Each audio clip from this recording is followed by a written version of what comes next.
श्रीमान श्रेयांश द्विवेदी कुलपति महोदय एवं श्रुति शोधागण, मैं वाल्मीकि रामायण पर वेदों का कितना प्रभाव है इस विषय को लेकर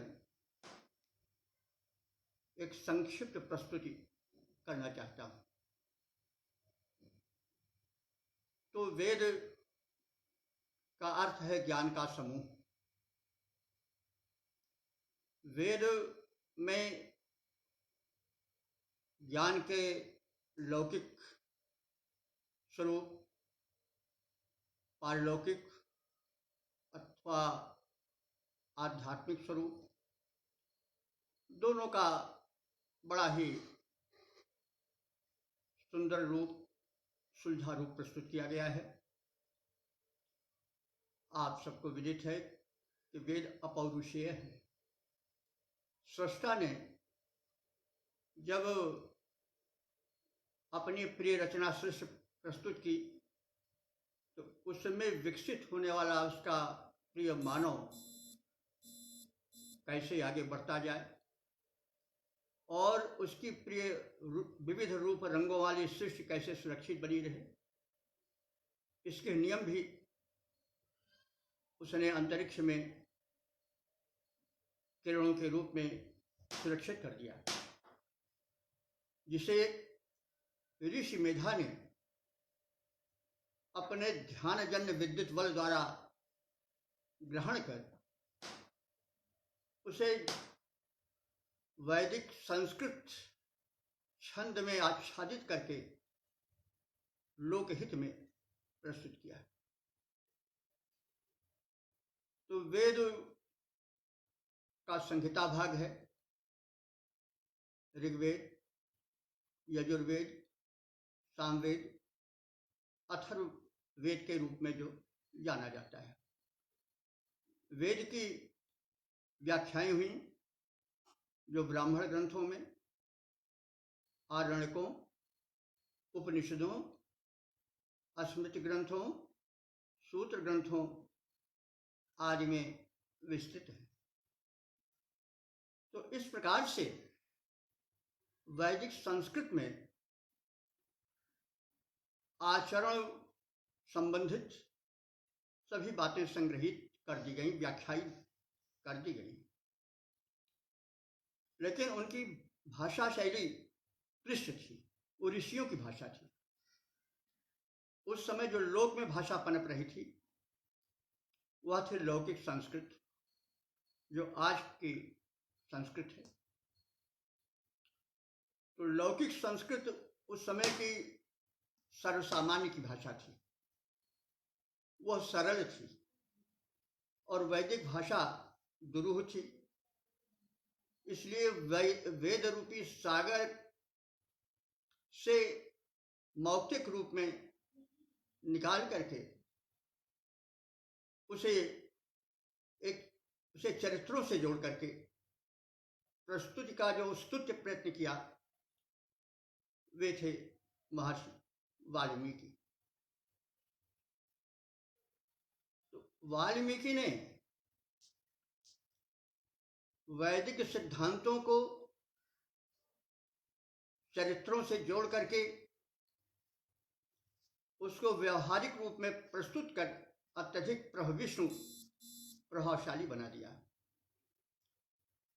कोई सिद्धांत दया का, क्षमा का, प्रेम का, करुणा का, प्रेम हो भाई हो, पति हो, पत्नी हो, अन्य जो जन हैं उनका संबंध कैसा हो, विविध मानवीय भावनाएं कैसी हो, सकारात्मक भावनाएं कैसी हो, नकारात्मक भावनाओं से कैसे बचा जाए, इन सबको सिद्धांत रूप में बता देने पर उनकी प्रविष्टता उस प्रकार से नहीं रह जाती।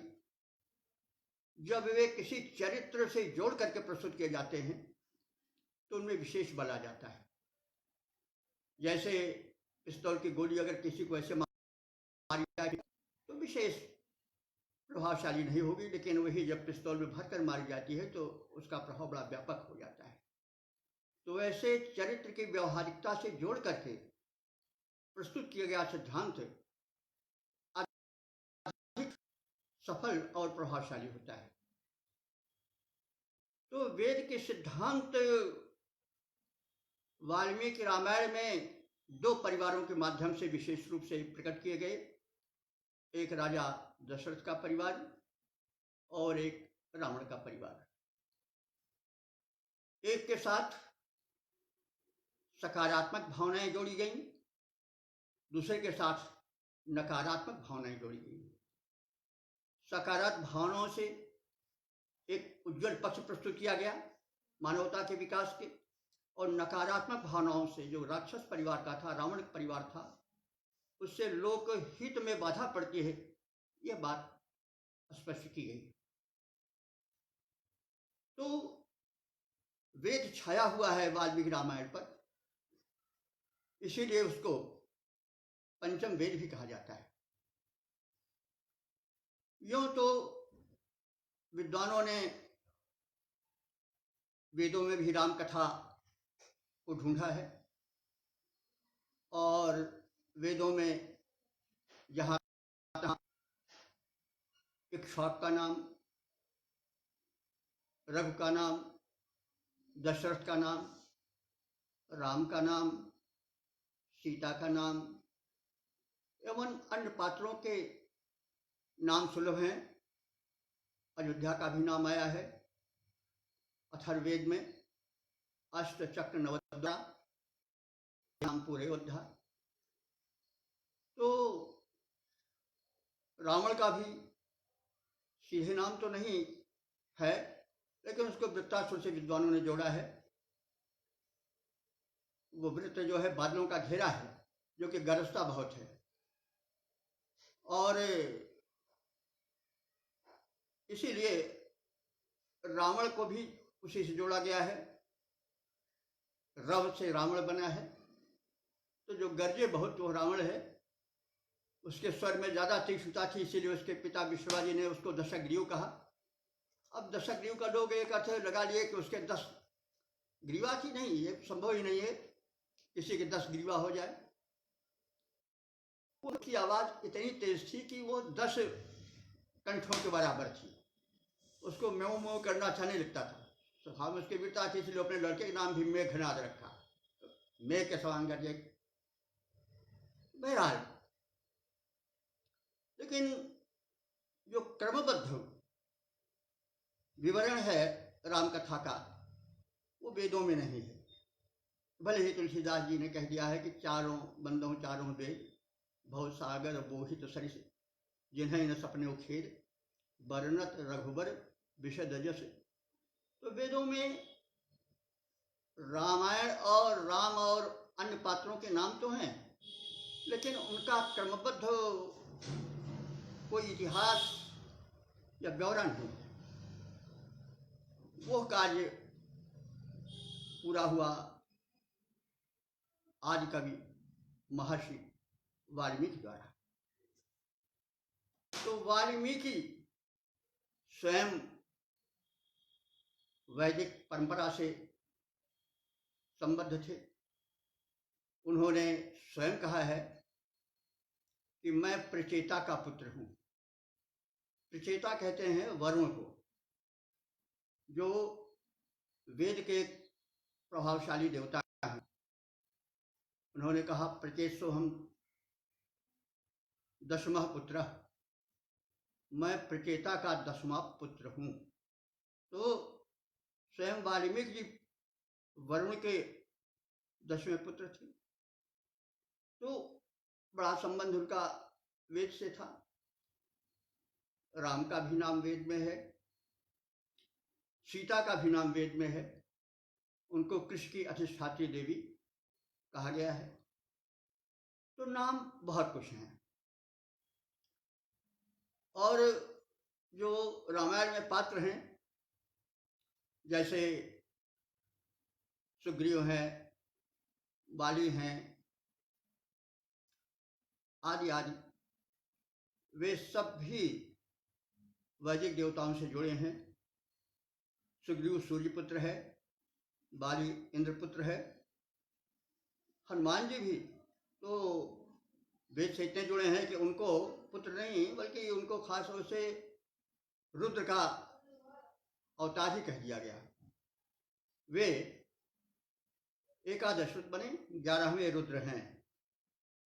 और राम को तो महर्षि वाल्मीकि ने कहा है कि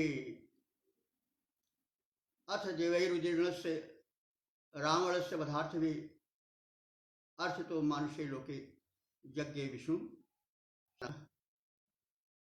राक्षस रावण के वध के लिए, संसार में शांत स्थापन के लिए देव शक्तियां द्वारा प्रार्थित विष्णु ही उत्पन्न हुए हैं मानवाकार में। और प्रारंभ में राम की तुलना विभिन्न वैदिक देवताओं से की गई है। विष्णुनाथ सदृशो वीर्य, पराक्रम में राम विष्णु के सदृश हैं। कालाग्नि सदृशा क्रोधे, अग्नि सदृश क्रोध में है। अग्नि भी वैदिक देवता है। क्षमया पृथ्वी सम, क्षमा में पृथ्वी के तुल्य है। और धाता रिपुनिषूदन, सोमवत प्रियदर्शन, ये आज सब वैदिक देवता को समाहित कर दिया गया है राम के चरित्र में। और राम को कहा गया है कि वे समुद्र युव गांभीर्य धैर्य हिमवानी। राम जो हैं वो समुद्र की भांति गंभीर है और धैर्य में हिमवान यानी हिमालय की तरह अड़े हैं। बंधु, राम के व्यक्तित्व में संपूर्ण भारतवर्ष समाया हुआ है। उत्तर का हिमालय अपनी दृढ़ता लेकर राम में समाहित थे। पारावार दक्षिण समुद्र अपनी गंभीरता में उनमें समाहित है। इसलिए राम में पूरा राष्ट्र समाहित है, वाल्मीकि ने किया है। और संपूर्ण भारत राम से जुड़ा है। राम राष्ट्र पुरुष है। उन्हें किसी वर्ग से जोड़ना अपराध से कम नहीं है। राम एक राष्ट्र पुरुष हैं और राम का विरोध राष्ट्र का विरोध है। इसको बड़े ऊंचे स्वर में कहा जा सकता है और सत्य है। तो राम को एक राष्ट्र पुरुष के रूप में आदि कवि वाल्मीकि जी ने प्रस्तुत किया है। वाल्मीकि जी को जब काव्य लेखन की प्रेरणा मिली तो उसके प्रेरक भी वैदिक ऋषि थे। राम का और राम कथा का परिचय देने वाले व्यक्तित्व तो नारद थे। नारद का अर्थ होता है नराणाम समूह नारः तम ददाति ज्ञानम इति नारदः। अर्थात मानव समुदाय को जो ज्ञान दे, वैदिक ज्ञान दे, वो नारद है। तो नारद का व्यक्तित्व बड़ा ऊंचा है। वो ब्रह्मा जी के पुत्र हैं। ब्रह्मा जी ने उनसे सृष्टि प्रसार के लिए अनुरोध किया तो नारद जी ने स्वीकार नहीं किया और कहा कि मैं वैदिक ज्ञान का प्रचार प्रसार करूंगा। तो नारद वैदिक ज्ञान के प्रचारक प्रसारक थे। बीच में लोगों ने उनको झगड़ा लड़ाने वाला ऐसा वो बड़ा हल्का रूप करके प्रस्तुत किया। वो बात अलग है, खैर दूसरा विषय है। लेकिन वो बड़े ऊंचे थे। यह जो वाल्मीकि रामायण का पहला श्लोक है बालकांड का, ओम तपः स्वाध्याय नृतम तपस्वी वाग वेदांबरम नारदम परिप्रेक्ष्य मीखिर मुनि पुंगवम। अब सारे विशेषण यहाँ नारद को दिए गए हैं। नारद कैसे हैं? तपः स्वाध्याय निरतम, तपस्या में और स्वाध्याय में संलग्न रहने वाले हैं, झगड़ा लड़ाई में नहीं। तपः स्वाध्याय निरतम, तपस्वी ऐसे नहीं, बहुत बड़े तपस्वी हैं। वाग विदाम्बरम माने वचन रचना में बड़े श्रेष्ठ हैं। ऐसे नारदम परिप्रेक्ष्य, नारद जिसे पूछा नारद और कैसे हैं? मुनि पुंगवम, मुनियों में श्रेष्ठ हैं। और ऐसे नारद से वाल्मीकि जी ने प्रश्न किया कि भगवान, मैं एक चरित्र काव्य की रचना करना चाहता हूँ, वेद के सिद्धांतों का प्रचार प्रसार करना चाहता हूँ लौकिक भाषा में, क्योंकि वेदों की भाषा बड़ी दुरूह है, उसको किसी चरित्र से बांध करके प्रस्तुत करना चाहता हूँ। तो नारद जी ने बताया, इक्ष्वाक वंश प्रभो राम नाम जने श्रुता। इक्ष्वाक वंश से पैदा हुए राम नाम वाले महापुरुष हैं जो जनता को बड़े प्रिय हैं, सोमवत प्रियदर्शन हैं। कालाग्नि सत्रा क्रोध है, अगर क्रोध करते हैं तो अग्नि कालाग्नि बन जाते हैं, क्षमा करते हैं तो पृथ्वी की तरह बन जाते हैं। विष्णुनाथ सदस्यो वीर्य, विष्णु के सदस्यो बीजवान है। सोमवत प्रियदर्शना, चंद्रमा की तरह प्रियदर्शन है। ये सब वेद के देवताओं के ही गुण हैं जो उनमें समाहित हैं। और उन्होंने संक्षिप्त रामायण सुना दी, जिसे कुछ अपने ध्यान से जोड़ करके अन्य प्रसंगों को भी वाल्मीकि जी ने बाद में जोड़ा। और उस वेदो बृंघण को, उस वेद के सिद्धांतों के बृंघण माने विस्तार के लिए उन्होंने अपने दो शिष्यों को, लव और कुश को चुना। इन्होंने कुशी लोग कहा जाता है। बड़े भाई कुश थे, छोटे भाई लव थे, इसलिए कुशी लोग कहा जाता है। कुछ लोग लव कुश के आने थोड़ा। तो वेदो बृंघणार्थ है तावो ग्राह्यत प्रभु, उन्होंने स्वयं स्वीकार किया है कि मैंने अपने दो शिष्यों को वेदों के उपबृंघण के लिए, वेदार्थ के विस्तार के लिए लौकिक संस्कृत में कहना प्रारंभ किया है, कहा है।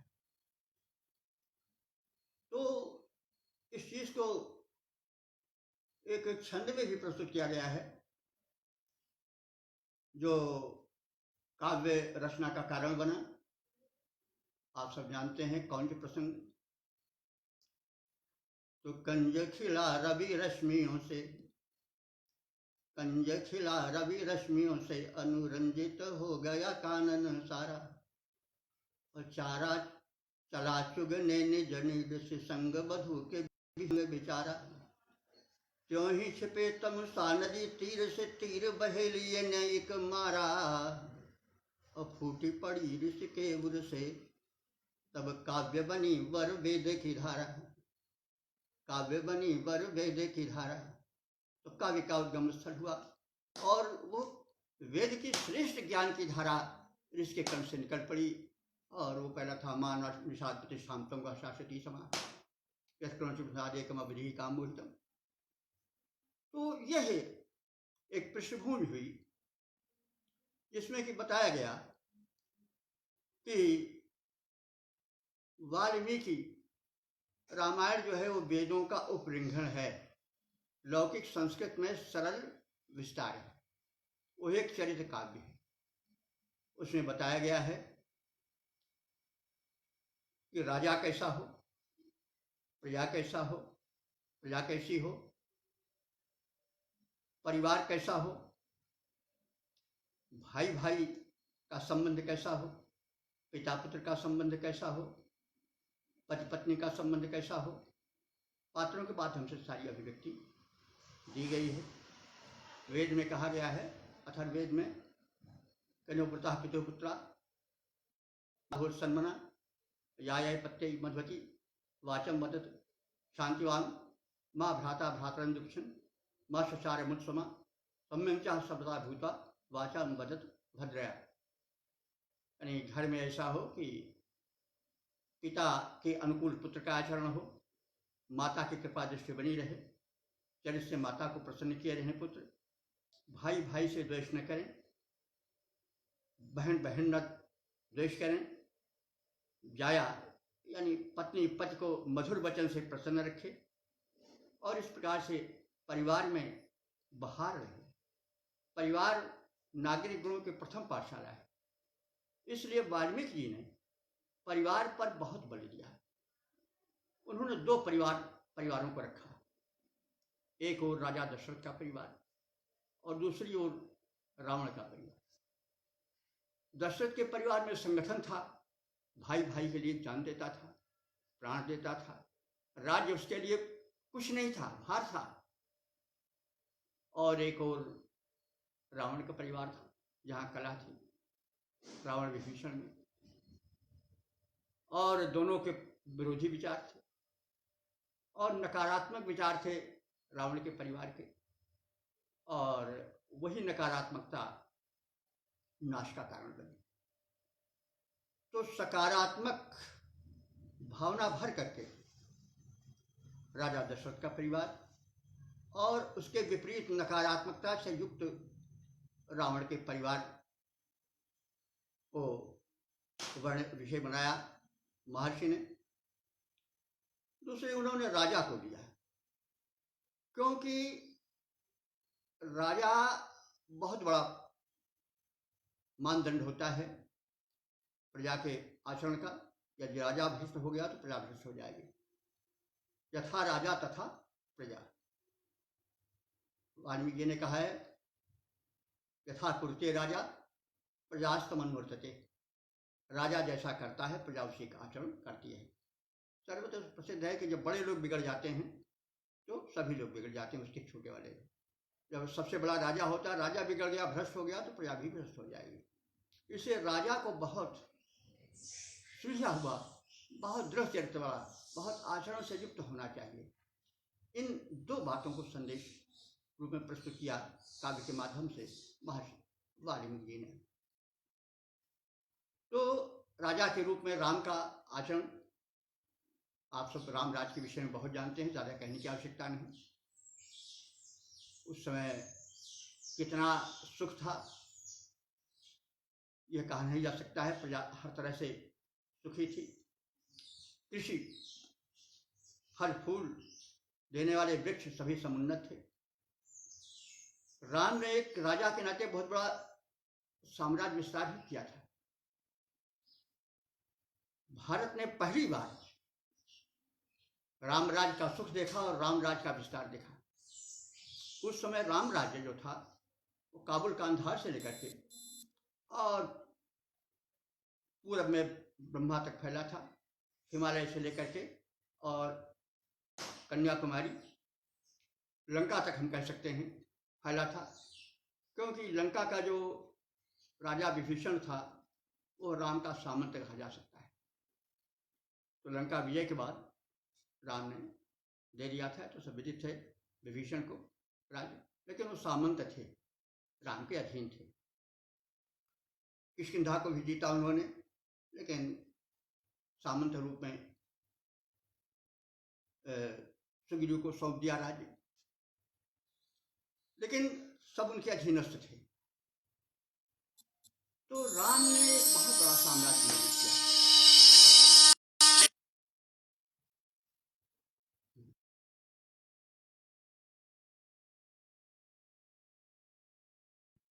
इसको वो समझते थे और राजा को अधिकार नहीं है कि वो प्रजा की संपत्ति का दोहन करे और ऐशो आराम में जीवन बितावे।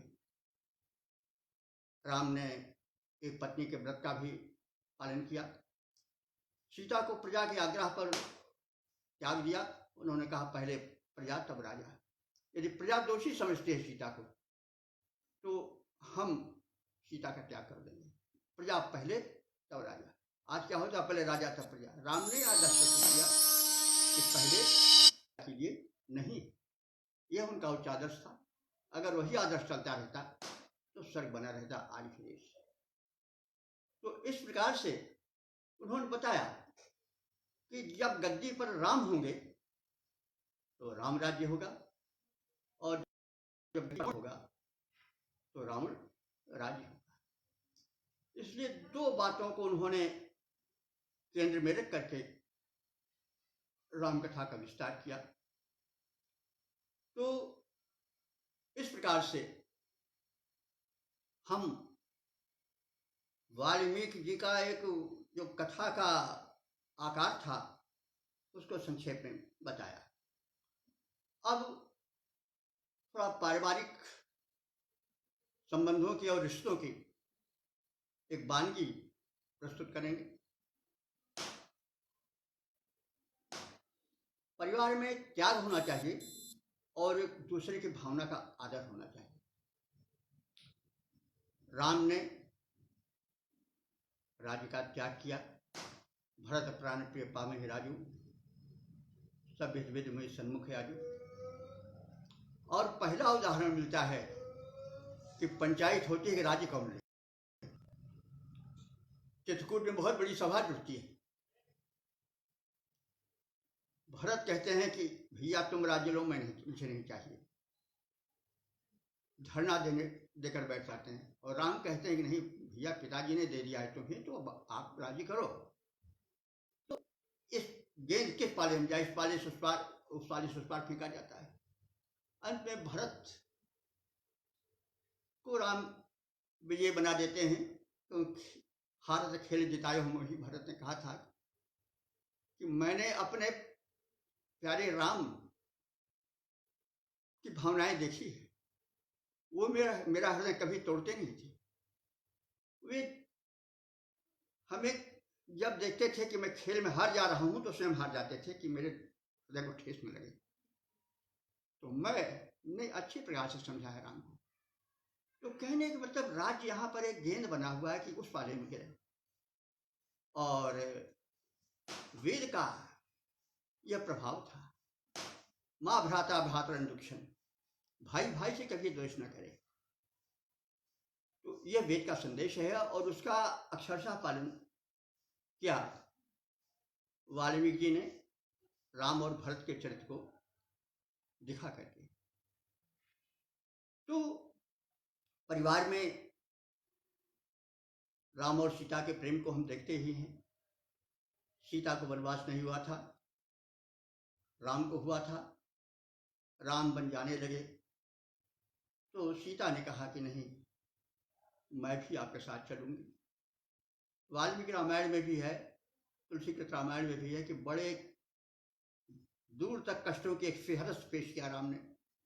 अतः दुख कर्म बनूं, अतः दुख कर्म बनूं, अतः दुख कर्म बनूं, बोलो तुम यहीं रहो। लेकिन सीता ने कहा कि नहीं, आप हमको डरपा क्यों नहीं है, मैं आपके आगे आगे चलूंगी। हम गच्छामि वनं वीर मृदन्ति कुशकंटकान, मैं आपके आगे आगे चलूंगी और रास्ते पड़ने वाले कंटकों को और कुशों को रौंद डालूंगी। आप कहते हो कि चलोगी तो वहाँ कांटे और कुश लगेंगे, मैं आपसे आगे चलूंगी और कांटों और कुशों को रौंद डालूंगी, आपके लिए रास्ता प्रशस्त करूंगी, मैं आपके ऊपर भार नहीं बनूंगी। यही बात लक्ष्मण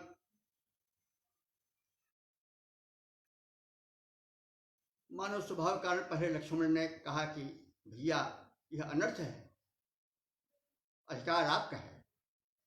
और पिता वृद्ध हो गए हैं, उनकी बुद्धि मारी गई है, उनका मस्तिष्क का संतुलन ठीक नहीं है, बहुत आगे बढ़ गए, कुछ कट शब्द भी कह डाले। राम ने तुरंत रोका कि भैया ऐसा मत कहो, वो हमारे पिता हैं, मैं उनके कहने से समुद्र में कूद सकता हूं, अग्निकुंड में छलांग लगा सकता हूं, कठिन से कठिन विष खा सकता हूं, पाते मत पाव के पाते में अर्णवे विषम तीक्ष्ण विवक्षे। तो मैं सब कुछ कर सकता हूं, ये क्या बात है, राज्य क्या है, किम नु राज्य में ही कृते, एक भूखंड के लिए राज्य करने के लिए मैं, ये क्या बात, कुछ नहीं, मैं तो संपूर्ण समर्पित कर सकता हूं पिता के लिए, और पिता है और राजा भी है। तो राजा और पिता दोनों के नाते मैं राज्य क्या, अपने प्राणों को भी सौंप सकता हूं। तो खैर लक्ष्मण ने प्रतिवाद नहीं किया, लेकिन कहा कि भैया हम भी चलेंगे आपके साथ साथ, आपके लिए फल फूल मूल का प्रबंध करेंगे, आप दोनों की रक्षा करेंगे। वन्य पशु राक्षस जंगल में सुनाई पड़ते हैं भयंकर, मैं उनसे आपकी रक्षा करूंगा और मुझे निराश नहीं कीजिए, अपने साथ चलने दीजिए। वाल्मीकि रामायण में भी बड़ी दूर तक प्रसंग कहा गया है, तुलसीदास जी ने भी उसका बड़ा विस्तार किया है। और कई जो कि उनको राज से च्युत किए थे, उसके प्रति उन्होंने बड़े विनम्र से कहा कि भरत प्राण प्रिय पावन ही राजू, सब विधि विधि मोहि सन्मुख आयु, और मुनिगण मिलन विशेष बन सब ही बात हित मोर, तहिमा पितु आयस बहु सन्मत जननी तोर। तो ये वाल्मीकि रामायण की भावना है जो तुलसीदास जी ने व्यक्त किया है। कौशल्या का चरित्र भी बड़ा ऊंचा है। ये सब पूरा अंश वाल्मीकि रामायण से ही गोस्वामी जी ने उतारा है। जब राम माता से आज्ञा मानते हैं बन जाने की, तो कहते हैं राम, और फिर अनुरोध करते हैं, तो उसके पश्चात कौशल्या जी कहती हैं कि जो पितु मात्र कहो बन जाना, तो जन जान जाहु बर माता, यदि केवल पितु आयस उताता तो जन जान बड़ी माता, लेकिन जो पितु मातु कहो बन जाना तो कानन सत अवध समान है। देखिए पारिवारिक संगठन है। कौशल्या जी ने कहा है, बेटा यदि पिता ने कहा कि बन जाओ तो मेरा भी कुछ अधिकार है, मैं आपकी बड़ी माता हूं, मेरा अधिकार है कि मैं कह दूं कि मत जाओ, लेकिन जो पितु मातु कहो बन जाना, अगर पिता और माता दोनों, यानी पिता दशरथ जी ने और माता कैकेयी ने, दोनों ने कहा है बन जाने के लिए, तो जाओ बेटा, अब यहाँ शौच का अभाव नहीं है, तो कानून सब और समाना, तब तुम्हें यह जंगल सैकड़ों अयोध्या के समान सुकर होगा। तो यह परिवार का आदर्श महर्षि ने प्रस्तुत किया है और उसी का विशाल रूप तुलसीदास जी ने सरल शब्दों में किया है। तो अब आगे वैदिक देवताओं का थोड़ा परिचय और दिया जाएगा। वैदिक देवताओं का परिचय कौशल्या जी के स्वशिवाचन में मिलता है। जब राम कटिबद्ध हो गए तो कौशल्या ने उनके कल्याण कामना के लिए स्वशिवाचन किया। उस स्वशिवाचन में उन्होंने अग्नि का, वरुण का, धाता का, विधाता का और अर्यमा का और जितने वैदिक देवता हैं 33 देवता, उन सबका नाम लिया और कहा जाओ बेटा, यह सब तुम्हारे कल्याण करेंगे। और एक बात और उसमें है कि गणेश का नाम नहीं लिया उन्होंने। वाल्मीकि रामायण में स्वस्ति जब तमाम देवी देवताओं यहाँ की वृक्षों आदि का भी नाम उन्होंने लिया है, राम का नाम लिया। इसका मतलब हुआ कि तब तक देवताओं की कोट में गणेश का सम्मिलन नहीं हुआ था। वेद में भी है, ओम गणपति गुम हवा में है कहते हैं, लेकिन वो गणपति जो है गणेश के लिए नहीं है। वो वास्तव में जो अश्व था, अश्वकई होते थे, उसमें एक गणपति यानी उस अश्वों के गण में एक सरदार होता था घोड़ा, उसके लिए आया है। ओम गणपति गुम हवा में इस तरह से वेद मंत्रोच्चारण किया जाता है। तो कहने का मतलब वो नहीं है। कुबेर का भी नाम लिया है, लेकिन कुबेर भी वाल्मीकि रामायण में तो हैं देवत्व को प्राप्त किए हुए, लेकिन वेद में उनका नाम नहीं। तो इसलिए वेद में कुछ नए देवता, मतलब वेद में पुराने देवता जो हैं उनको तो वाल्मीकि रामायण में ग्रहण ही किया गया है, साथ साथ कुछ नवीन देवता जैसे कुबेर का और कुछ अन्य का भी नाम दिया गया है। तो उस समय शिव का विशेष नाम लिया गया। शैव धर्म उस समय विकसित हो रहा था, स्कंद कार्तिकेय का नाम दिया गया था, लेकिन अभी वो प्रारंभ में ही था। शिव की विशेष अर्चना असुरों में या रावण के दल में है, इधर विशेष नहीं है। वैसे रामेश्वरम में तो चर्चा है, राम ने शिव जी का एक मंदिर बनाया, दक्षिण में इस समय ज़्यादा प्रचलन रहा होगा या क्या कारण था, लेकिन इधर विशेष नहीं हुई थी उस रूप में, लेकिन यह था कि शैव धर्म अंकुरित हो रहा था और शाक्तों का वाल्मीकि रामायण में स्थान नहीं है। शाक्त धर्म वाल्मीकि रामायण में स्थान नहीं पाया है। वो हो आर्यों की पूजा में संभवता नहीं, अनार्यों की पूजा में था, क्योंकि निकुंभला देवी की पूजा मेघनाद ने की है। तो इसके मतलब हुआ कि शाक्त धर्म आर्यों में अभी चर्चा के विषय नहीं विशेष बन पाया था। यह असुरों में या राक्षसों में था।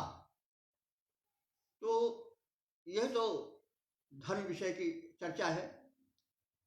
इंद्र विशेष करके वेदों में स्थान पाए हैं। 3500 से ऊपर मंत्र इंद्र पर हैं।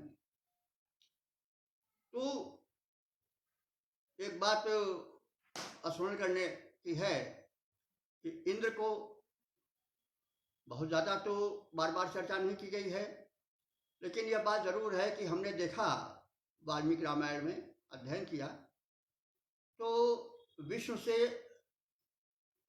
18 बार राम की उपमा दी गई है, यानी राम विष्णु के समान है, इसको 18।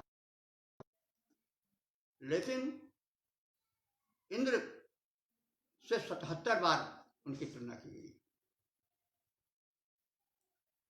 सूर्य की भी काफी चर्चा है वाल्मीकि रामायण में। सूर्य का अर्थ होता सुअति, यानी प्रेरयति कर्मणि इति सूर्य, जो संसार को कर्म में प्रेरित करे वह सूर्य है। तो सूर्य के विविध नाम है, पूषा है, अर्यमा है, सविता हैं। तो इन सबका भी नाम आया है धर्म में और वाल्मीकि रामायण में। तो सूर्य का विशेष स्थान लंका कांड में मिलता है, जबकि अगस्त्य आते हैं और दुर्जय रावण को जीतने के लिए आदित्य स्तोत्र पाठ करने को राम से कहते हैं। उसमें 2500 श्लोक हैं जो सूर्य की प्रार्थना पर हैं। आदित्य स्तोत्र, आदित्य हृदय स्तोत्र कहा जाता है।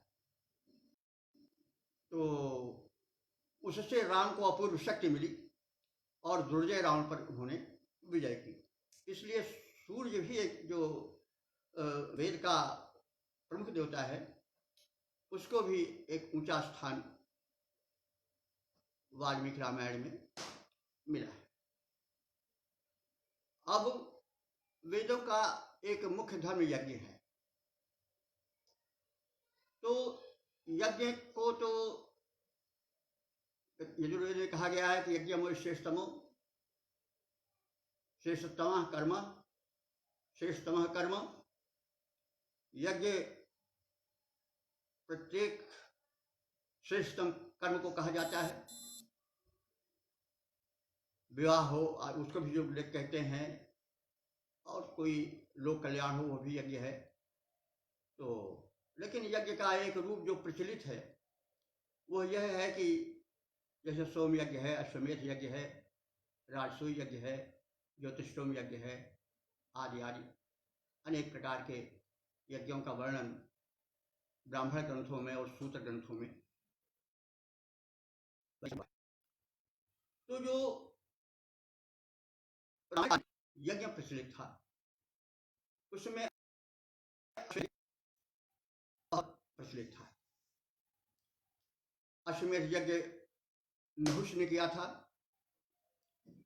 रघु ने किया था। रघु ने सर्वजित यज्ञ भी किया था और दशरथ ने भी किया था, राम ने भी किया था।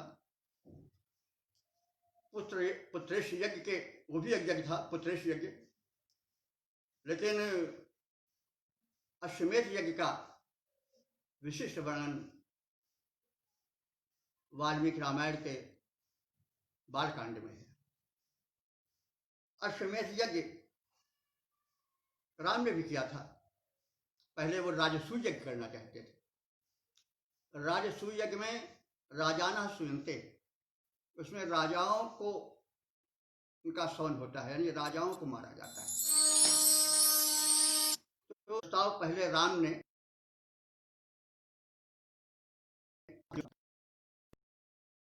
कहा, भैया ये ठीक नहीं है, सभी राजे आपसे प्रेम करते हैं, कोई आपका विद्रोही नहीं है, और राजसूय यज्ञ में राजाओं का सवन होता है, जैसे पशु बांधे जाते हैं वैसे राजा भी बांधे जाते हैं, इसलिए आप राजसूय यज्ञ ना करें।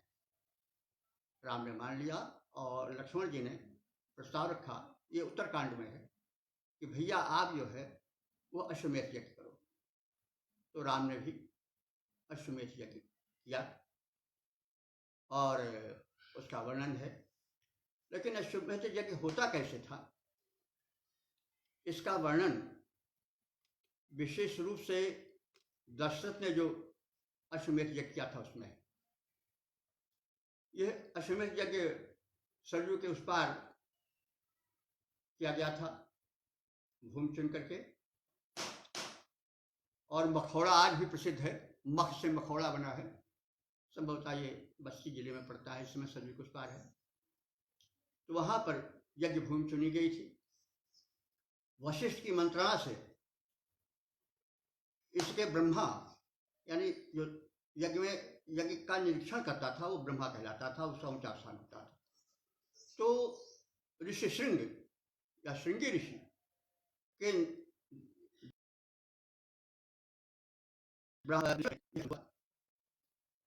वे ही ब्रह्मा थे यज्ञ के, ऋषि बुलाए गए थे। तो और वशिष्ठ आदि तमाम ऋषि थे ही, बड़े व्यापक रूप से अश्वमेध यज्ञ हुआ था और उसका बड़ा व्यापक चित्रण भी है। इस यज्ञ में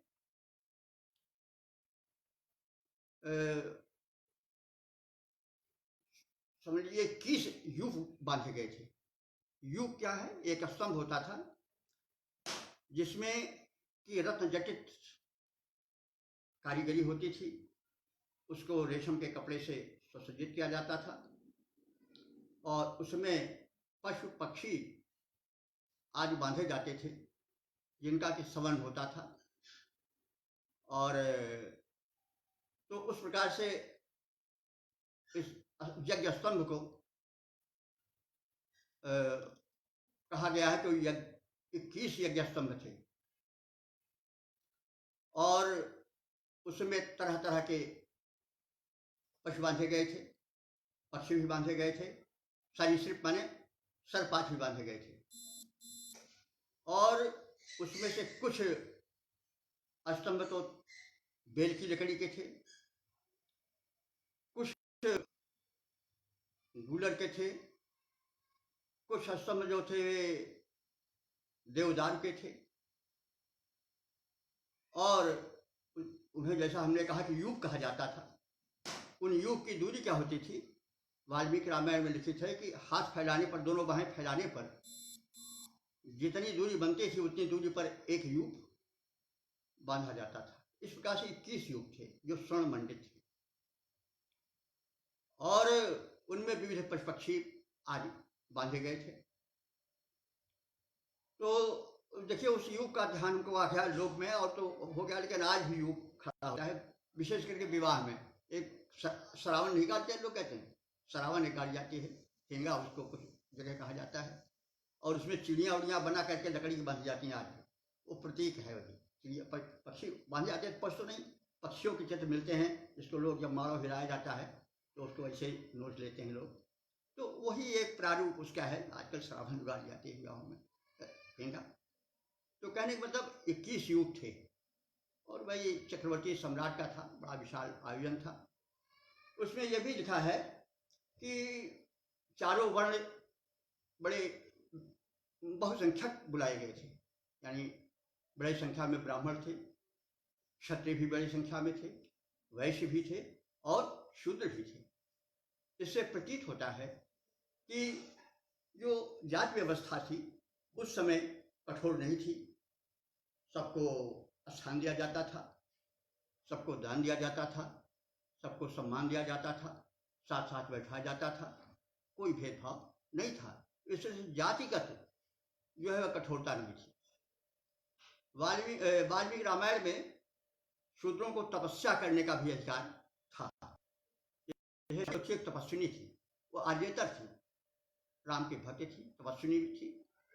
तो जो लोग शंभू का चर्चा करते हैं कि वो शूद्र था, राम ने उसका शिरच्छेद कर दिया, वो यज्ञ कर रहा था, लेकिन वो उसका मतलब आभिचारिक यज्ञ कर रहा था, लोगों को मारने के लिए, लोग में अहित करने के लिए कर रहा था। और धूमक कहा गया है, धुआं पीता था वो। और वो उस समय जो मान्यता थी उसके विरुद्ध वो आभिचारिक यज्ञ कर रहा था। और प्रजा के सम्मत से राम ने उसको दंडित किया। प्रजा चाहती थी कि वो आभिचारिक यानी बदला लेने के लिए, एक वर्ग विशेष को नष्ट करने के लिए यज्ञ कर रहा है। तो शंभू का प्रसंग कहा जाता है, जिसे हमने इसको स्पष्ट कर दिया कि राम जो थे वो सबको समादर देते थे। यहाँ तक कि धोबी कहने पर उन्होंने अपनी प्रिय पत्नी को निष्कासित कर दिया। धोबी तो हीन वर्णों में आते हैं। तो कुछ लोगों को जो यह शंका पैदा हो जाती है कि राम जो थे वो पक्षपाती थे और शूद्रों का उन्होंने वध कर दिया, शंभू का यह कहना गलत है। शबरी को उन्होंने उनके जूठे बेर खाए। निषाद जो था वो भी उसी वर्ग का था, उसको कितना सम्मान दिया, छाती से लगाया। और इस तरह से उस समय वर्ण व्यवस्था में जटिलता नहीं थी, सबको सम्मान समान रूप से मिलता था। तो राजा दशरथ के इस अश्वमेध यज्ञ में बहुत संख्यक ब्राह्मण, क्षत्रिय, वैश्य, शूद्र थे। सबका समादर हुआ, सबको दान दिया गया। और इस समय अश्वमेध यज्ञ में जो जैसा वाल्मीकि रामायण में वर्णन है, कोई एक घोड़ा नहीं छोड़ा जाता था, कई घोड़े होते थे, बहुसंख्यक घोड़े होते थे। और उसमें से एक गणपति होता था, वही है ओम गणपति गुंभवा में है जो वेद में मिलता है मंत्र। तो वो अश्वों के गण का मुखिया होता था। उसके मस्तक पर एक पट्टिका बांधी जाती थी, जिसमें उस अश्व को छोड़ने वाले का परिचय होता था। लिखा होता था कि राजा रक्तपात नहीं चाहता है, जो हमारे अधीन होकर रहना चाहते हैं राजा, उनको सम्मान मिलेगा, यदि वो विरोध करेंगे तो उनको युद्ध करना पड़ेगा। लिखा है कि उस अश्व के साथ, अश्व का मंडल होता था अश्व के साथ, और साथ ही साथ एक विद्वानों का, वैदिक विद्वानों का भी मंडल चलता था। तो जिस राज्य में जाता था वह अश्व, उसमें यदि कोई पकड़ता था तो युद्ध भी होता था। और साथ साथ जो वैदिक विद्वान थे, श्रोत्रिय विद्वान थे, उनसे और उस राज्य के विद्वानों से शास्त्रार्थ भी होता था कि हम यही नहीं कि केवल एक निर्मम हत्यारे राजा हैं, हम युद्ध ही को डंका बजाते फिरते, हम विद्वानों का भी पालन पोषण करते हैं, हमारे यहाँ के विद्वानों से भी आप मिल सकते हैं, शास्त्रार्थ कर सकते हैं। तो एक विद्वान मंडल भी रहता था उसके साथ, और सैनिक युद्ध करते थे, शास्त्रार्थ करते थे। जो विद्वान मंडल थे, श्रुति ब्राह्मण थे, वैदिक विद्वान थे। तो इस प्रकार से यज्ञ होता था। ये दशरथ के अश्वमेध यज्ञ का वर्णन है। और जब वो अश्व लौट कर सकुशल आ गया तो रानियों ने, दशरथ के कौशल्यादि ने उस अश्व पर प्रथम तलवार छुआई। तलवार से मारा नहीं, लेकिन उसका स्पर्श किया। पश्चात अश्व से अश्वकंद निकाला गया, उसकी आहुति डाली गई, और राजा दशरथ ने उसको सूंघा और रानियों ने उसको सूंघा, प्रसन्नता का अनुभव किया और अपने को पवित्र माना। तो इस तरह से संक्षिप्त हमने वर्णन प्रस्तुत किया, विस्तार के साथ वर्णन है अश्वमेध यज्ञ का। तो राजा दशरथ के इस अश्वमेध यज्ञ का जैसे वर्णन वाल्मीकि रामायण में हुआ है उसी प्रकार से जो राम आदि किए होंगे अश्वमेध यज्ञ, इसी ढंग से वो भी हुआ होगा। तो अश्वमेध यज्ञ के 7 पुत्र ऋषि का वर्णन है, राम आदि जिससे उत्पन्न हुए थे। और धनुष यज्ञ भी होता था। धनुष यज्ञ वो वीर पूजा का एक रूप है, शस्त्रास्त्र पूजा का। और उस धनुष यज्ञ में वो अस्त्र पूजा होती थी और बड़े धूमधाम से होता था सब। जनक ने इस प्रस्ताव को रखा था, जनक ने किया था। वाल्मीकि रामायण में जनक के इसका जो धनुष यज्ञ था उसका वर्णन है। धनुष मेध यज्ञ और मेध प्रयागराज। तो वो धनुष बड़ा ही विचित्र था। देवासुर संग्राम में विजय दिलाने वाला धनुष था। और ऐसा माना जाता है कि शक्तिशाली शक्ति का ह्रास होता जा रहा है। जो सतयुग में धनुष लोग उठा लेते थे और चलाते थे, त्रेता में वो साहस नहीं रह गया था लोगों में, बल क्षीण होता जा, आज और क्षीण हो गया है। तो वो उस धनुष को उठाकर उस पर प्रत्यंचा चढ़ाने की बात थी। धनुष यज्ञ में तोड़ने की बात नहीं थी। ये तो तुलसीदास जी ने कहा है कि राज समाज आज जो तोड़ा, त्रिभुवन जय समेत वैदेही, बिना विचार बड़े हटते ही। लेकिन वाल्मीकि रामायण में धनुष के तोड़ने की बात नहीं कही गई, उस पर उसको उठाने और प्रत्यंचा आरोपण करने की बात कही गई थी।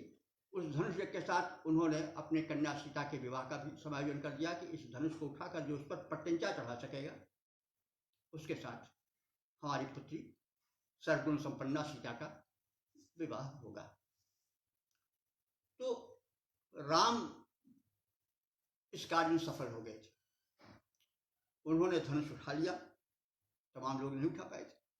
और उस पर जब उसको इस तरह से खींचे नीचे और डोर चढ़ाने लगे तो उसके दौरान धनुष जो है वो टूट गया। धनुष उन्होंने तोड़ा नहीं, न तोड़ने की शर्त थी वाल्मीकि रामायण में। धनुष रस्सी जो अलग थी उसको चढ़ाने में जो दबाव पड़ा उस दबाव कारण टूट गया। बड़ा भयंकर शब्द हुआ। परशुराम जी के गुरु का धनुष था, शंकर जी का धनुष था, उन्हें कष्ट हुआ, वो आए तो थोड़ा इसको जरा तुलसीदास जी ने कुछ दूसरे रूप में प्रस्तुत कर दिया। लेकिन वास्तव में ये थे कि परशुराम जी का क्रोध बड़ा जायज था। उन्होंने कहा भाई ये अस्त्र शस्त्र है, देश की रक्षा का साधन है, इसको तोड़वाए तुम क्यों? अरे वो रक्षा का साधन है, राष्ट्र की रक्षा करता है, उसको तोड़वा दे रहे हो, ये कौन सा कार्य है? तो ये तो सही कार्य नहीं है। इसलिए उन्होंने क्रोध किया था, उनका क्रोध जायज था। जब उनको पता चला तब उनका क्रोध शांत हो गया। और राम ने जब तो राम यहाँ रामायण में तो है कि गुरु चरण सरो। तो वाल्मीकि रामायण में परशुराम यज्ञभूमि पर राम से नहीं मिले थे, वो रास्ते में मिले थे। और वो तपस्वी थे। जब उनको कुछ आभास हो गया कि ये मनुष्य रूप में नारायण है, तो उन्होंने परीक्षा रूप में एक धनुष दिया और उस धनुष पर तीर चढ़ाने के लिए, संधान करने के लिए कहा, राम रमापति कर धन लेहु मिटहु चाप तोड़ो मिटहि संदेहु, आप इस पर संधान करो और मेरा संदेह दूर हो जाए। तो राम ने उस धनुष पर संधान किया, बाण चढ़ाया और विश्वास दिला दिया परशुराम जी को कि मैं विष्णु का अवतार हूँ। परशुराम जी शांत हो गए और उनका देखिए चरित्र असल ये है कि वे लोक कल्याण चाहते थे।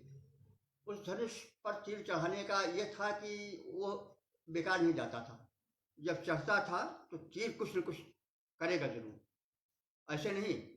तो कहा भी क्या करें बताइए ऋषिवर। तो उन्होंने कहा भैया ठीक है, तो अमोघ है, तो इसको धरती कि विनाश के लिए मत छोड़ो, ऐसा करो कि हमने तपस्या से अपने तमाम लोग जीते हैं, तो उन लोगों को नष्ट कर दो। तो उस बाण से जो परशुराम जी ने तपस्या से लोग अर्जित किए थे वे नष्ट हो गए थे, ऐसा वाल्मीकि रामायण में है। और वो परशुराम जी इतने त्यागी थे कि वो कहे भाई देखो, धरती पर हम कहाँ जाएं, धरती तो हम जीत करके दे चुके हैं ब्राह्मणों को दान में, या आने जो पात्र थे उनको दान में दे दिए हैं, तो मैंने समुद्र से भूमि निकाली है, इसलिए मैं अपने उस भूमि पर महेंद्र पर्वत पर जा रहा हूँ। तो इस तरह से हमने जरा इसको भी इसलिए कहा कि परशुराम विषयक जो एक भ्रांति फैली है वो भी दूर हो जाए। अच्छा, अब वाल्मीकि रामायण में वैदिक देवताओं का जगह जगह पर चित्रण हुआ है। हनुमान जी जब जाने लगते हैं लंका में और प्रवेश करते हैं तो कहते हैं वसून रुद्रांश तथा दित्यान अश्विनो मरुतंश तथा मरुतांश तथा नमस्कृत्य गमिष्यामि राक्षसा शोकवर्धन, यानी रुद्र का, वसुओं का, अश्विनों कुमारों का, मरुतों का स्मरण हनुमान जी ने किया। ये सब वैदिक देवता है, इसलिए वैदिक देवताओं को मान्यता मिली थी। जब लंका में वो प्रवेश करते हैं, नमस्तु राम, नमस्तु नमस्तु रुद्रेन्द्र यमानिलेभ्यो, नमस्तु चंद्राक्ष मरुद्गणेभ्यः, तब उन्होंने नमस्तु रुद्र इंद्र, नमस्तु रुद्रेन्द्र यम अनिल मरुद्गण, सबको नमस्तु रुद्रेन्द्र यमानिलेभ्यो, नमस्तु चंद्राक्ष मरुद्गणेभ्यः, चंद्र अर्क माने सूर्य और मरुद्गणों को नमस्कार उन्होंने किया। तो कहने का मतलब वैदिक देवताओं की ही त्रेता युग में रामायण के रचना काल में स्थापना थी। अन्य देवताओं की जो लौकिक देवता नहीं थी वही है। नारायण का नाम आता है। नारायण जो है वो वेद के तो देवता नहीं है, नारायण वेद में पुरुष सूक्त के ऋषि हैं, लेकिन उनको इतनी महत्ता दी गई कि एक देवत्व प्रदान किया गया। और ऐसा वर्णन है कि नारायण की उपासना लोगों ने की, वो नर से नारायण बन गए।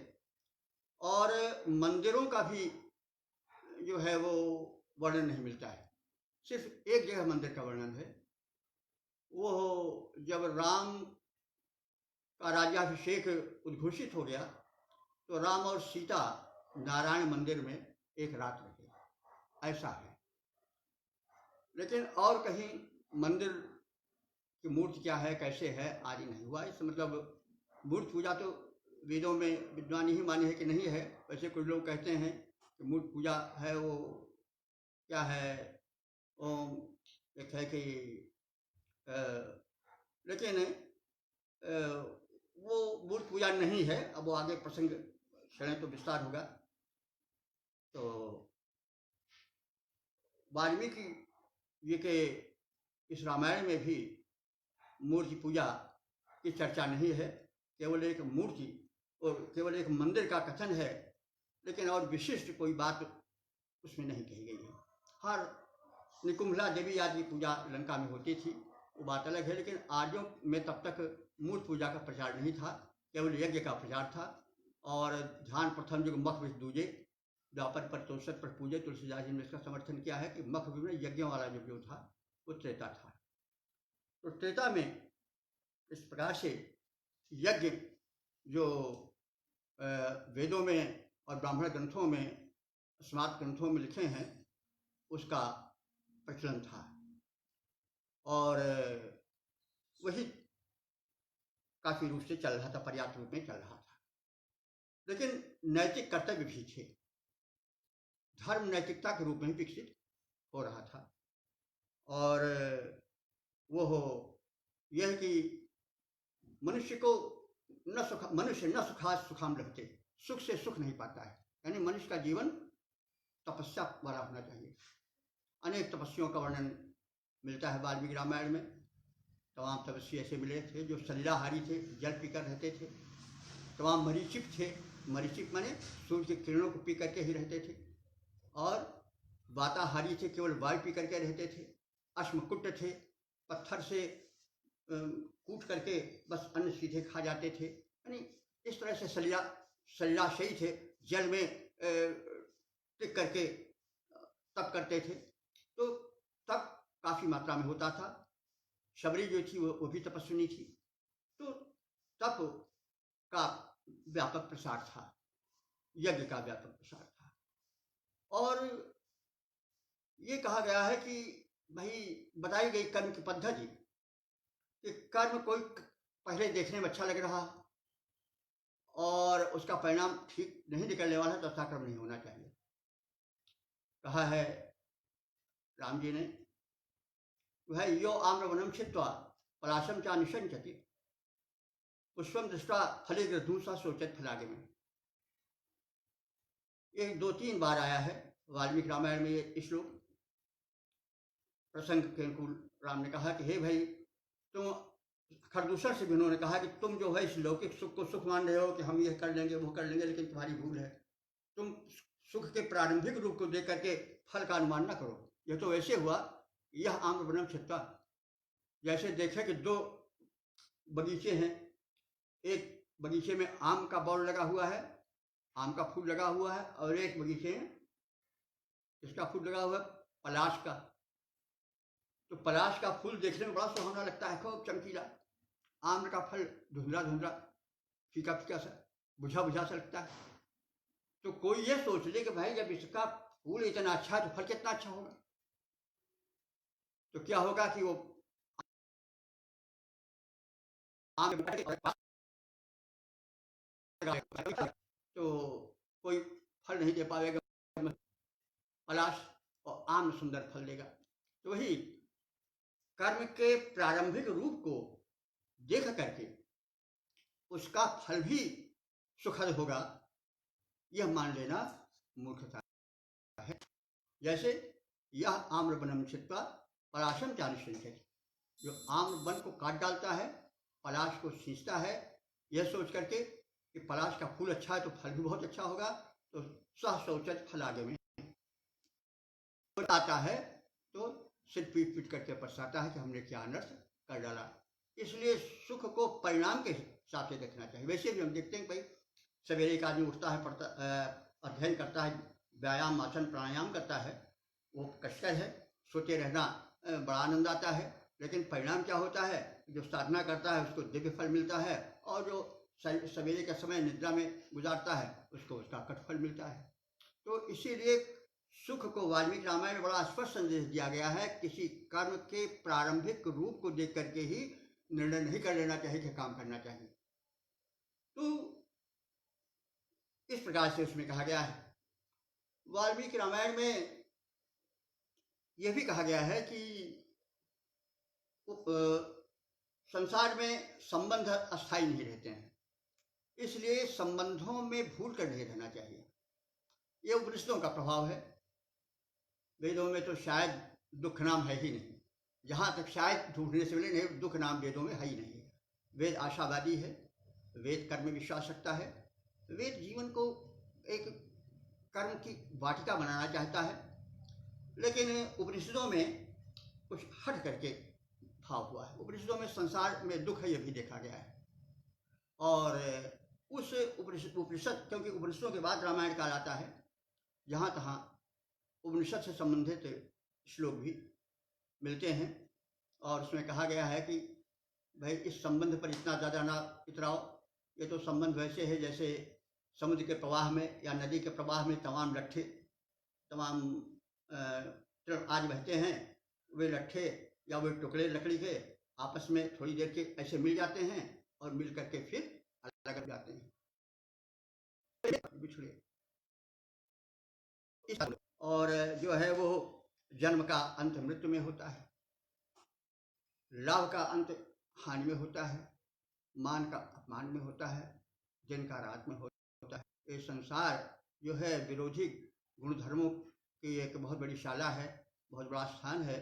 इसलिए इसलिए दुखालय भी कहा जा सकता है। तो उस समय नास्तिक धर्म भी थोड़ा निकल रहा था। इसकी छटा हमको मिलती है अयोध्या कांड में, जब चित्रकूट में एक बहुत बड़ी सभा जुटती है और भरत जाते हैं, भैया जी आपका हम यहीं अभिषेक करेंगे और आपकी जगह वनवास हम काटेंगे, आपका राज्य है, आप चलो उसको लो। राम इनकार करते हैं, भाई ये बात हम नहीं करेंगे, पिता के आदेश को हम पालन करेंगे। राज्य तो बड़ी छोटी चीज़ है, ये क्या है, कुछ नहीं है, हम सभी यहाँ पर तीनों आदमी बड़े प्रसन्न हैं, आप राज करो, पिता के वचन को आप भी रखो, हम भी रखें। तो उस समय जावाल खड़े होते हैं, जबलपुर जावाल के नाम पर पड़ा है, जावाल खड़े होते हैं, वो नास्तिक प्रस्ताव करते हैं, कहते हैं राम मुझे तुम ऐसे लोगों पर ही तरस आती है जो जिंदगी को परलोक के सहारे छोड़ देते हो। अरे इस लोक को देखो, परलोक क्या है, वो तो बिल्कुल सब गप है, पिंडा देते हैं लोग, खिलाते हैं ब्राह्मणों को, तो कोई खाता है तो उसके पेट कर दूसरे में कैसे चला जाएगा, कि हम यहाँ खिला देंगे ब्राह्मण को तो वहाँ हमारे पितर के पेट में चला जाएगा। अरे भाई ये तो महामूर्खता है, अगर ऐसा होता तो लोग कहे को खाने पीने के भार लागते, एक घर में बैठे किसी को खिला दिया जाता, उसका खाया हुआ उसके पेट में चला जाता, तो बड़ी सीधी बात है। भाई ये तो हमें नहीं पसंद आ रहा है, ये तुम राज सुख छोड़ करके जंगल में भटक रहे हो, कांटे सह रहे हो, ये कोई समझदारी है, ये तो मूर्खता है, ये कोई धर्म नहीं है। तो ये मतलब नास्तिक है कि यावत जीवे सुखम जीवे ऋणम कृत्वा घृतम पिबेत भस्मीभूत देह से पुनरागमनम को था, जब तक जियो सुख से जियो, कर्जा लेके घी पियो, शरीर तो नष्ट हो जाने वाला है, फिर कहाँ मिलने वाला है। तो ये नास्तिक मत भी पनप रहा था, लेकिन प्रभावशाली नहीं था। नास्तिक मत का उसको चार्वाक मत भी कहते हैं। तो इस मत को राम ने बड़ी बुरी तरह खंडित किया और कहा ऋषि तुम ऋषि होकर के कैसी बातें कर रहे हो, ये जन्म मरण की परंपरा, एक अनुशासन, ये समाज के लिए कितना आवश्यक है, वेद का जो कह रहा है उसका तुम उसके विपरीत चल रहे हो। और उन्होंने तमाम तक लेकर के सिद्ध किया कि आपका कथन हर दृष्टि से, लौकिक और पारलौकिक दोनों दृष्टिकोणों से गलत है, नासमझी है, उछापन है। तो राम ने थोड़ी मतलब कसा यहाँ पर उनको जिसको कहते हैं जाबाल मुन को। अंत में जाबाल मुन फिर आ गए अपने रास्ते पर और कहा कि भाई देखो मैं कभी कभी नास्तिक भी हो जाता हूँ, फिर आस्तिक हो जाता हूँ, तो मैं उतने थोड़ी देर के लिए जरूर हो गया था, लेकिन मैं अब आपके वचन से सहमत हूँ, कायल हूँ। तो इस प्रकार से हम देखते हैं कि विष्णु पर आधारित धर्म, राम को विष्णु का अवतार माना जाता है। यद्यपि वाल्मीकि रामायण में ज्यादातर कहा गया है, कुछ लोगों का मत है कि जहां उनको विष्णु कहा गया है वह संक्षेपक है, एक मत है, जो कुछ भी हो उस पर हम ज्यादा भी प्रकाश नहीं डालेंगे। लेकिन राम जो अपना चरित्र प्रस्तुत करते हैं वो एक आदरणीय चरित्र है। वेद में कहा गया है प्रियम सर्वस्य पश्यति, सबका प्रिय देखो, कोई भी हो, और उसका अक्षरशः पालन राम ने किया। शत्रुमित्र के चक्कर में ज्यादा मत पड़ो। जब रावण वध होता है तो विभीषण कहता है कि मैं इसका दाह संस्कार नहीं करूंगा, क्योंकि यह दार चौर्य का दोषी है, दूसरे की स्त्रियों को चुरा लेता है और परताराभिमर्शी है, तो इसका आचरण बहुत ही भ्रष्ट है, मैं इसका दाह संस्कार नहीं करूंगा। तो राम कहते हैं कि भाई तुम गलत हो, ऐसा मत कहो, मरणतानि ही वैरम, मरणतानि वैरम, जब मरण हो जाता है तो वैर समाप्त हो जाता है। मरणतानि वैराणी और सिद्धम न प्रयोजनम, हम लोगों का प्रयोजन सिद्ध हो गया। जो उसने हमारी पत्नी का हरण करके हमको चुनौती दी थी, नारी का सम्मान होना चाहिए, और अगर मैं यह न करता तो मुझे लोग पतित मानता, गिरा हुआ मानता, डरपोक मानता, कायर मानता, और मैं लोग के सामने क्या रूप लेकर के आता। तो मैंने एक नारी रक्षा के लिए, एक सम्मान के लिए और एक उत्पीड़क को नाश करने के लिए, तो मैं उससे दिल से बैर नहीं रखता हूँ। तो मरणतानि वैराणी सिद्धम न प्रयोजनम, हमारा जो प्रयोजन था कि सीता को प्राप्त करना वो सिद्ध हो गया है। तो कृताम से संस्कार, इसका संस्कार करो, यथा तव तथा मम, ये जैसे आपका भाई वैसे मेरा भाई। राम ने कई श्लोक में वर्णन किया कि भाई इसने क्या नहीं किया, तुम्हारे भाई ने ऐश्वर्य प्राप्त किया, शत्रुओं को मुंहतोड़ जवाब दिया, मित्रों को ऊंचे उठाया, अपनी कीर्ति फैलाई। रावण वेदज्ञ ब्राह्मण था, ज्ञानी था, इसने क्या नहीं किया। तो इसको इस तरह से, इस दृष्टि मत देखो। तो यह राम की उदारता है और ये वेद की देन है। वेद में कहा गया प्रियम सर्वस्व पश्चात, किसी का अनिष्ट न देखो। तो राम ने वैसा किया। राम ने बड़े स्पष्ट रूप से कहा कि भाई, जब ब्रह्मा जी आए और कहने कि आप तो विष्णु के अवतार हैं, तो उन्होंने कहा नहीं, ऐसा मत कहो। अहम दाशरथे राम, मैं अहम मानसम मन्ने रामम दशरथात्मजम, मैं अपने को मनुष्य मानता हूँ, दशरथ का पुत्र राम मानता हूँ, मैं विष्णु नहीं हूँ। आप हमें अनुचित संबोधनों से, मतलब जो हमारे पहुंच के बाद से बता, मतलब वो उनकी नम्रता समझिए, या ये समझिए कि वाल्मीकि रामायण में नरश्रेष्ठ राम का एक स्वरूप स्थित किया गया था। जब वो ईश्वर हो गया तब क्या, तब उसमें विशेषता क्या रही? ईश्वर तो फिर भाई वो तो सब बिल्कुल विलास श्रेष्ठ में लय हुई, सपने हो, संकट पड़े, ईश्वर पर तो बातें खत्म हो गई। आदमी होकर के आचरण ऐसा करे तब वो अनुकरणीय होता है। ब्रह्म कर रहा है तो ब्रह्म तो सब सफल है, उसके लिए क्या है? तो नाटक वो तो सब नाटक है। नहीं, राम एक मर्यादा पुरुषोत्तम, एक मनुष्य के रूप में यह कार्य किया जा रहा है तो ज़्यादा आश्चर्य है, ज़्यादा अनुकरणीय है। तो राम ने स्वयं को कभी ईश्वर नहीं कहा, और जो बीच में उनको ईश्वर कहा गया है, तो यहाँ पर तो राम ने स्वयं खंडन किया है। विद्वानों का ऐसा भी कहना है कि वे स्थल जो हैं वे मतलब बाद में जोड़े गए हैं, वे क्षेपक है, ये तो अलग की बात रही।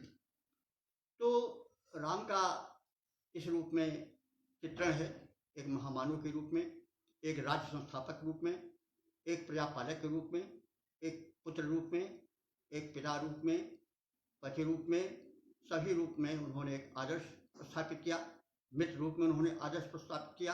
राज सुग्रीव का जीता, किष्किंधा को जीता, बाली को मारा, लेकिन उस पुर में प्रवेश तक नहीं किया। लंका सोने की बनी थी, लंका जीता, लंका उनकी हो गई थी, लेकिन उन्होंने लंका के राज्य को, सोने की नगरी को, उसका एक कण सोना भी नहीं दिया, और सब का सब जो था विभीषण को सौंप दिया, उनके भाई को। पुष्पक विमान बड़ा महत्वपूर्ण विमान था, मन के गति से चलता था, और बस उसको संकेत कर दो हमें यहाँ पहुँचाना है, वहाँ पहुँचा देता था। उसमें ऐसे यंत्र थे, टेक्निक बड़ी विकसित थी।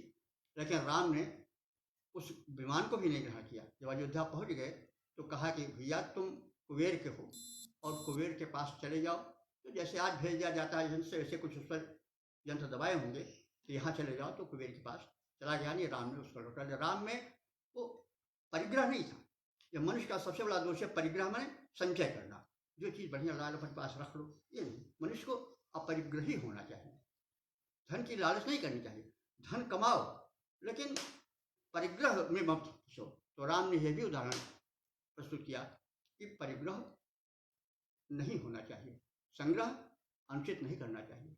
तो राम ने इस रूप में अपने प्रस्तुत किया। तो राम और रामायण के पात्र जो हैं वो अपने में एक अनोखे हैं। पत्नी रूप में सीता, पति रूप में राम, पुत्र रूप में राम, भाई रूप में लक्ष्मण भरत, और शत्रुघ्न आदि, ये सब जो हैं वो मानवता के प्रकाश स्तंभ हैं। मनुष्य को कैसे रहना चाहिए, मनुष्य किस प्रकार से रह करके नर से नारायण बन सकता है, इसका उदाहरण वाल्मीकि रामायण में प्रस्तुत किया गया है। और वाल्मीकि रामायण के सभी बातें वेदों से ली गई हैं, अधिकांश बातें वेदों से ली गई। थोड़ा भी विकास हुआ है वो समय के कारण होता रहता है। और एक जो ये भी इसमें जान लिया जाए, इस प्रसंग पर कहा जाता है धर्म के 4 चरण थे। तो त्रेता में एक चरण धर्म का क्षीण हो गया था, द्वापर में 2 चरण, कलयुग में घी चरण रह गया। तो चरण का मतलब ये हुआ कि वैदिक धर्म का, कि त्रेता में वैदिक धर्म का केवल एक चरण क्षीण हुआ था। 3 चरण, 4 चरणों में 3 चरण उसके थे। तो कहने का मतलब हुआ कि जो कुछ यज्ञ में नवीनता आई, जो कुछ थोड़े नए नए देवता प्रवेश कराए गए, कुबेर आदि और स्कंदादि को भी कहा गया है। तो इस रूप में थोड़ी वैदिक धर्म का थोड़ा सा कुछ नास्तिक मत, जैसे हमने कहा, पनप रहा था, जो कि वेद विरोधी था, नास्तिक को वेद निंदक है। तो उसको भी थोड़ी झलक उसमें दिखा दी गई कि यह विचार भी उस समय समानांतर पनप रहा था, यद्यपि वो बहुत क्षीण था। तो इस रूप में वैदिक धर्म का थोड़ा सा ह्रास कहो या थोड़ा सा परिवर्तन उसमें हुआ था, और संपूर्ण रूप से वैदिक धर्म जो था वो 3 चरणों के साथ त्रेता में स्थापित था, राम के समय में स्थापित था, जिसका कि चित्रण वाल्मीकि ने किया है। और ये भी बात है कि वाल्मीकि रामायण में 24,000 श्लोक हैं और 24,024 गायत्री मंत्र के अक्षरों के हिसाब से चले हैं। जैसे तपः स्वाध्याय निरतम तपस्वी वाग बद्रम तत्सवितुर्वरेण्यम है नहीं, इस तरह से मंत्र। तो ता से तपस्वी वाग वेदाम्बरम ओम है नहीं, तो यहाँ ता से प्रारंभ होता है वाल्मीकि रामायण का पहला श्लोक। तथा तपः स्वाध्याय निरतम तपस्वी वाग वेदाम्बरम, ऐसे 1000 श्लोक पूर्ण होने पर फिर वो तत्सवितुर्वरेण्यम से फिर इस तरह से ऐसे हो गया है। तो 24 गायत्री मंत्र के अक्षरों पर 24,000 जो मंत्र हैं वो लिखे गए हैं। तो इससे स्पष्ट है कि वाल्मीकि रामायण पर वेदों का अत्यधिक प्रभाव है। बहुत थोड़ा सा परिवर्तन या नवीनता या विकास जो कहिए आया था, जो थोड़ा सा वेद से थोड़ा सा हट कर, ज़्यादा नहीं। उधर जो राक्षस सभ्यता बढ़ रही थी उसमें थोड़ी नवी मतलब इससे विरोध में आ रहा था। यद्यपि रावण जो था वो वेदज्ञ विद्वान था, उसकी वेद पर उसके भाष्य हैं ऐसा भी मिलता है, और वो विश्रवा ऋषि का पुत्र था, कुबेर का सौतेला भाई था। लेकिन अच्छा, कुबेर भी जो है वो वैदिक देवता नहीं है, ये नए देवता हैं, यक्षों से आए हैं, क्योंकि यक्ष जाति के ये उपास्य देव हैं। तो कुबेर आदि नए देवताओं का प्रवेश हो रहा था। तो इस तरह से कुछ नावीन या थोड़ा हटकर है, लेकिन अधिकांश जो है वो वेद ही अवतरित हुआ है वाल्मीकि रामायण में। तो इस प्रकार से हम देखते हैं कि वेदों के वे सिद्धांत जो कि सिद्धांत रूप में थे, उनको व्यवहार देने की आवश्यकता जो थी, उस आवश्यकता को पूर्ण किया वाल्मीकि जी ने, जो प्रचेता के पुत्र थे, वरुण जी के पुत्र माने जाते हैं। और इस तरह से ये है कि एक श्लोक भी उसके विषय में कहा गया है कि जब विष्णु सनातन, जब विष्णु थे वो दशरथ के पुत्र रूप में उत्पन्न हुए, तो वेद जो हैं वो रामायण के रूप में आ गए। तो यह भी प्रसिद्ध है कि वेद वेद्ये परे पुंसे जाते दशरथात्मजे, और वेद रामायण हासी ये जो था ये रामायण है साक्षात रामायणात्मना, वेद प्राचे सात आसी साक्षात रामायणात्मना। जब वेद में वेद्य जानने योग्य विष्णु दशरथ के पुत्र पैदा हुए, तो वेद जो हैं वो प्राचे सात माने वाल्मीकि जी से किस रूप में पैदा हुए, वाल्मीकि रामायण के रूप में। तो इस प्रकार से यह सिद्ध किया गया है कि वेद प्राचे सात आसीत साक्षात रामायणात्मना, रामायण के रूप में साक्षात वेद ही अवतरित हुए, प्राचीतस यानी प्रचेता के पुत्र वाल्मीकि द्वारा। तो इस प्रकार से जो वाल्मीकि रामायण है वो वेद का विस्तार है, इसको पंचम वेद भी कहा गया है।